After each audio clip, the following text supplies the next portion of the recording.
আসসালামু আলাইকুম, আপনারা দেখছেন বাংলা ওয়ান টিভির প্রাইম নিউজ। সাথে আছে আমি তানজিলা টুইঙ্কেল। শুরুতেই থাকছে এসএনএস হোম লোন সংবাদ শিরোনাম। জনপ্রিয়তা কমছে ট্রাম্পের, 7 সুইং অঙ্গরাজ্যের জনপ্রিয়তা তলানিতে। যুদ্ধবিরতির নামে অবরুদ্ধ গাজায় আরও ভয়াবহ গণহত্যার প্রস্তুতি নিচ্ছে দখলদার ইসরায়েলি বাহিনী। গালি দেওয়া সেই তরুণীর পক্ষে আদালতে লড়বেন ফজলুর রহমান। আমেরিকায় বসবাসরত বাংলাদেশি নাগরিকরা আগামী জাতীয় নির্বাচনে ভোট দিতে পারছেন। গাজা অভিযানে যুক্ত শহীদুল আলমের প্রশংসায় তারেক রহমান। টানা 12 দিনের চিকিৎসা শেষে দেশে ফিরছেন নুরুল হক নুরু। এতক্ষণ শুনছিলেন শিরোনাম, এবার বিস্তারিত। মার্কিন প্রেসিডেন্ট ডোনাল্ড ট্রাম্পের জনপ্রিয়তা গুরুত্বপূর্ণ 7টি সুইং অঙ্গরাজ্যে তীব্রভাবে কমে গেছে। ডেটা জার্নালিস্ট জি এলিয়ট মরিসের বিশ্লেষণ অনুযায়ী 2024 সালে জয় পাওয়া Wisconsin, Michigan, Pennsylvania, Georgia, Nevada, North Carolina ও অ্যারিজোনায় তার জনপ্রিয়তার পয়েন্ট এখন মাইনাসে। নিউজ উইকের প্রতিবেদনে বলা হয়েছে, উপাত্ত অনুযায়ী উইসকনসিনে 10, মিশিগানে 12, পেনসিলভানিয়ায় 13, জর্জিয়ায় 11, নেভাদায় 12, নর্থ ক্যারোলিনায় 9 এবং অ্যারিজোনায় 7 পয়েন্টে নেমে এসেছে। এসব অঙ্গরাজ্যের ফলাফলই 2024 সালের নির্বাচনে ট্রাম্পকে জয় এনে দিয়েছিল। হোয়াইট হাউসের মুখপাত্র অ্যাবিগেল জ্যাকসন অবশ্য দাবি করেছেন, সীমান্ত নিরাপত্তা, উৎপাদন খাতে ঐতিহাসিক বিনিয়োগ, মুদ্রাস্ফীতি নিয়ন্ত্রণ এবং ডেমোক্রেটদের চরমপন্থী দাবির বিরুদ্ধে লড়াইয়ে ট্রাম্প তার প্রতিশ্রুতি রক্ষা করেছেন। তিনি উল্লেখ করেন, সেপ্টেম্বরের রাসমুসেন জরিপে এখনও 57% আমেরিকান প্রেসিডেন্টের কাজে সমর্থন দিয়েছেন। লোক দেখানো যুদ্ধবিরতির নামে অবরুদ্ধ গাজায় আরও ভয়াবহ গণহত্যার প্রস্তুতি নিচ্ছে দখলদার ইসরায়েলি বাহিনী। এক্সে পোস্ট করা এক বিবৃতিতে এ হুঁশিয়ারি দেন জাতিসংঘের ফিলিস্তিনি শরণার্থী সংস্থার প্রধান ফিলিপ লাজ্জারিনি। ইসরায়েলের বর্বর হত্যাযজ্ঞে কয়েকদিন আগেই গাজায় 66,000 ছাড়িয়েছে মৃত্যু সংখ্যা। এর মধ্যেই নতুন করে সেখানে আরও বড় গণহত্যার সতর্কতা দিলেন লাজ্জারিনি। বললেন, প্রায় 2,50,000 অবরুদ্ধ বাসিন্দাকে ব্যাপকভাবে লক্ষ্যবস্তু করার প্রস্তুতি নিচ্ছে ইসরায়েল।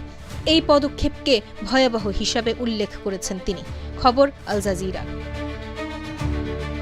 বিএনপি থেকে পদ স্থগিত আলোচিত নেতা অ্যাডভোকেট ফজলুর রহমান ঘোষণা দিয়েছেন, তিনি হ্যান্ডমাইক হাতে তার নাম ধরে ডাকাডাকি করা এবং কটাক্ষ করা নানা স্লোগান দেওয়ার অভিযোগে গ্রেফতার হওয়া তরুণী ফারজানা তমার পক্ষে আদালতে লড়বেন।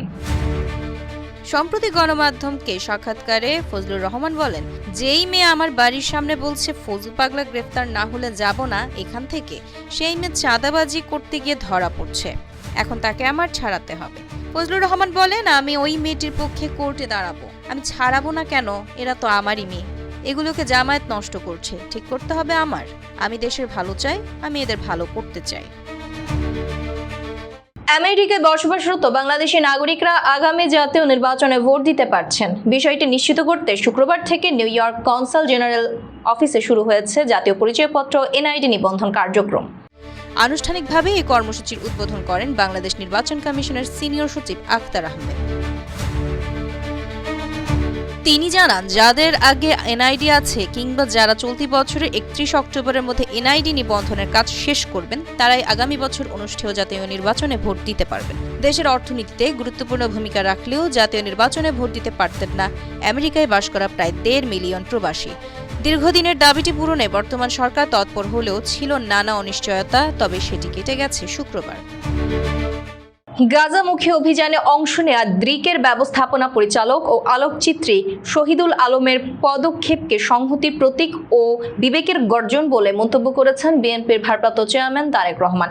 শুক্রবার রাত 1:52 নিজের ভেরিফাইড ফেসবুক পেজে দেওয়া এক পোস্টে তারেক রহমান এমনটি মন্তব্য করেন। তারেক রহমান লেখেন, গাজামুখী নৌবহরে অংশ নেওয়া শহীদুল আলমের সাহসী পদক্ষেপ কেবল সংহতির প্রতীক নয়, বিবেকের এক গর্জন।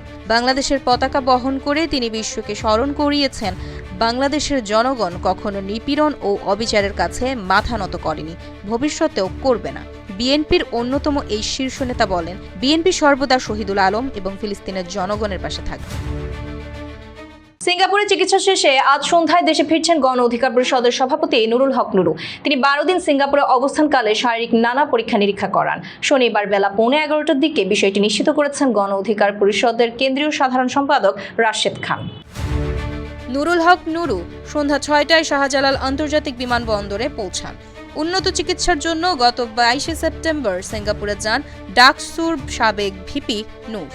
এ সময় গণ অধিকার পরিষদের নেতার সঙ্গে ছিলেন তার ব্যক্তিগত চিকিৎসক, বাংলাদেশ মেডিকেল বিশ্ববিদ্যালয়ের অর্থোপেডিক ও স্পাইন সার্জারির বিভাগের সহযোগী অধ্যাপক ডাক্তার সাজ্জাদ হোসেন রাসেল। গত 29 আগস্ট রাতে রাজধানীর বিজয়নগরে জাতীয় পার্টি এবং গণ অধিকার পরিষদের নেতাকর্মীদের মধ্যে সংঘর্ষে গুরুতর আহত হন নুরুল হক নুরু। দেশে চিকিৎসার পর তাকে বিদেশে নেওয়ার সিদ্ধান্ত হয়। এবার ফিরছি বিনোদনের সংবাদ নিয়ে।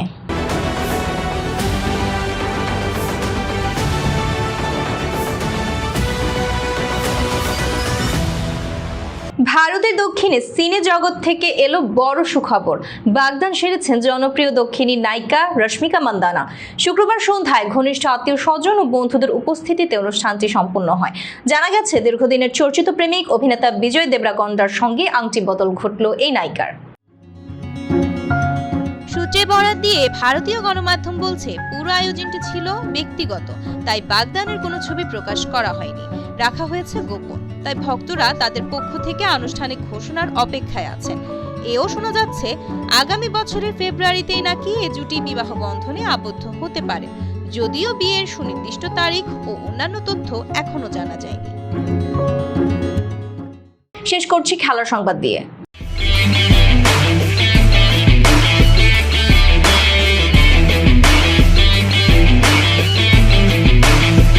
আফগানিস্তানের বিপক্ষে দ্বিতীয় টি-20তে রোমাঞ্চকর লড়াই শেষে 2 উইকেটে জয় পেয়েছে বাংলাদেশ।